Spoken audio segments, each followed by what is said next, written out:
நம்ம பூமி நம்ம தமிழ் நம்ம சேனல். இந்த வீடியோவை லைக் பண்ணுங்க, ஷேர் பண்ணுங்க, கமெண்ட் பண்ணுங்க.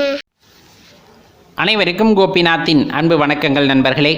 இப்போ புத்தாண்டு அப்படிங்கிறது பிறந்ததுனாலே நம்ம மனசில் எல்லாத்துக்குமே மகிழ்ச்சி உண்டாயிருக்கும், சொல்ல முடியாத ஆனந்தம் இருக்கும் அந்த ஒரு நாள். இப்போ ஜனவரி 1 ஆகட்டும், சித்திரை 1 ஆகட்டும், ஏன்னா ஒவ்வொருத்தரும் ஒவ்வொரு மாதிரி கொண்டாடுறோம் இல்லைங்களா. நம்மளை பொறுத்தளவு பார்த்திங்கன்னா சித்திரை 1 அப்படிங்கிறத நம்ம என்னவா எடுத்துக்கிறோம் அப்படின்னா தமிழ் புத்தாண்டை எடுத்துக்கிறோம். பெரும்பாலுமான மக்கள் சித்திரை 1 தமிழ் புத்தாண்டை எடுத்துக்கிறோம். அன்னைக்கு தான் நம்ம சில விஷயங்கள், கோவிலுக்கு போகிறது, சில சாஸ்திரங்களை கடைபிடிக்கிறது அப்படின்னு பழகிக்கிட்டோம். ஆனால் நம்மக்கிட்ட இருக்க ஒரு விஷயம் என்னன்னு பார்த்தீங்கன்னா, பலதரப்பட்ட மக்களின் பண்பாட்டு கூறுகளையும் நாம் எடுத்துக்கொள்வோம் அப்படிங்கிறதுல எந்த மாற்று கருத்துமே இல்லை. அதன்படி தான் எல்லாரும் எதை எடுத்துக்கிட்டாங்கன்னா ஜனவரி 1 அப்படிங்கிறத எடுத்துக்கிட்டாங்க. நம்ம கொண்டாட்டம் ஏன் இருக்குது அப்படின்னா, கேலண்டர் புதுசாக மாற்றுறோம், புது வருஷமாக அதை ஏற்றுக்கிறோம் அப்படிங்கிறது. சரி, இந்த வருஷம் பார்த்தீங்க அப்படின்னா புதன்கிழமை அன்னைக்கு இந்த 2020 அப்படிங்கிற வருடமானது பிறக்கின்றது அப்படின்னு குறிப்பிடப்படுகிறது. நம்ம வீட்டில் ஒரு பழமொழி சொல்லுவாங்க இல்லைங்களா, பொண்ணு கிடைச்சாலும் புதன் கிடைக்காது அப்படிம்பாங்க. அவ்வளவு சிறப்பான வருடம். அதாவது பார்த்திங்கன்னா இந்த வருஷம் ரொம்பவே சிறப்பாக இருக்கும் அப்படிங்கிறதோட அறிகுறியாக கூட நம்ம எடுத்துக்கலாம். சரி, இந்த காலகட்டத்தில் நம்ம என்னெல்லாம் செய்யலாம், என்னெல்லாம் செய்யக்கூடாது அப்படின்னு பார்த்தீங்கன்னா, பெரும்பாலும் அன்னைக்கு நீங்கள் ஜனவரி 1 புதன்கிழமை அன்னைக்கு விஷ்ணு பகவானை வழிபடுறது, அதாவது பெருமாள் கோவிலில் சென்று வழிபாடு செய்கிறது ரொம்பவே உத்தமம். ஏன்னா இந்த புதன் கிரகத்துக்கு யார் அதிபதி அப்படின்னு பார்த்தோம்னா பெருமாளை குறிப்பிடுவாங்க. அப்போ அன்னைக்கு பெருமாள் கோவில்களில் போயிட்டு வழிபாடு செய்கிறது ரொம்பவே உத்தமமாக இருக்கும் அப்படின்னு நம்மளால் சொல்ல முடியும். அதே போல பச்சை பயிறு வாங்கலாம். அன்னைக்கு பச்சை பயிறு வாங்கி வேக வைத்து அதை அன்னதானமாக கொடுக்கலாம், இல்லை வீட்டில் இருக்கவங்க சாப்பிட்றது ரொம்பவே நல்லது.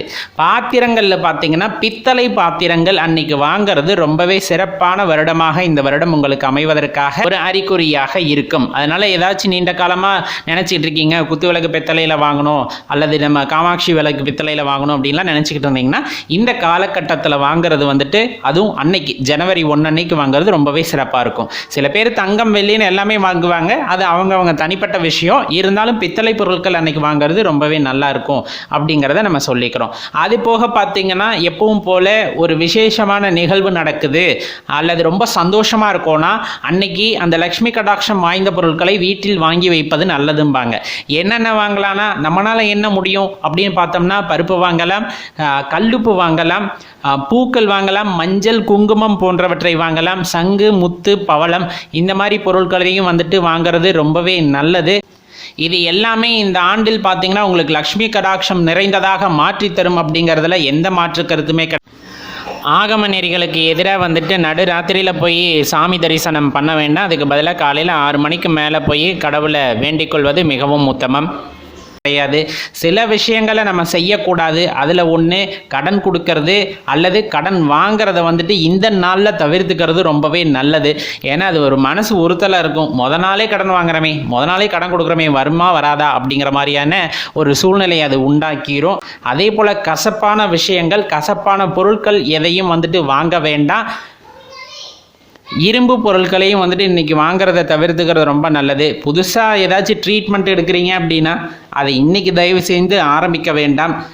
ஏன்னா நாளே ட்ரீட்மெண்ட் ஆரம்பிக்கிறது அது மனசுக்குள்ள ஒரு பெரிய தாக்கத்தை ஏற்படுத்திடும். அதனால் இன்றைக்கி ட்ரீட்மெண்ட்டை புதுசாக ஆரம்பிக்கிறவங்க ஆரம்பிக்க வேண்டாம் அப்படின்னு தான் நம்ம கேட்டுக்கொள்கின்றோம்.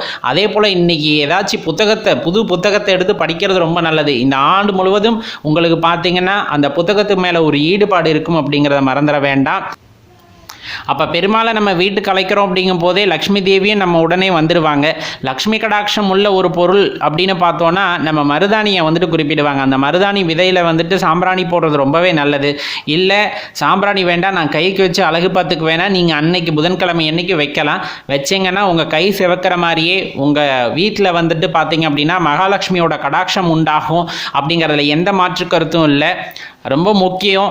செலப்ரேஷன், கேக் வெட்டி செலிப்ரேட் பண்ணுறதெல்லாம் நம்ம ஃபாரின் கல்ச்சர்லேருந்து எடுத்துக்கிட்டாலுமே கூட நம்ம பாரம்பரியம்னு ஒன்று இருக்குது. அதை எக்காரணத்தை கொண்டும் விட்டு விடாதீர்கள் அப்படின்னு தான் உங்ககிட்ட தாழ்மையுடன் கேட்டுக்கொள்கின்றோம். கோயிலுக்கு போங்க, மனசார வழிபாடு பண்ணுங்க. இல்லாதவங்களுக்கு உங்கள் கையை நீட்டி தாராளமாக வந்துட்டு அன்னதானம் செய்யுங்க, இல்லை வஸ்திர தானம் செய்யுங்க. இந்த மாதிரி தானங்களை ஆண்டின் முதல் நாளிலேயே செய்கிறது வந்து உங்கள் மனசுக்குள்ள ஒரு புத்துணர்ச்சியை ஏற்படுத்தும், உங்களோட ஆன்ம பலத்தை வந்துட்டு கூட்டும் அப்படிங்கிறதுல எந்த மாற்று கருத்துமே இல்லை நண்பர்களே. அதனால் நம்ம இப்போ மேலே சொன்ன விஷயங்களை கடைபிடித்தீங்க அப்படிங்கும்போது இந்த 2020 உங்கள் வாழ்க்கையில் மிகவும் மகிழ்ச்சியான ஆண்டாக அமையும் அப்படின்னு நம்ம வாழ்த்திக் கொள்கின்றோம். நன்றி, வணக்கம்.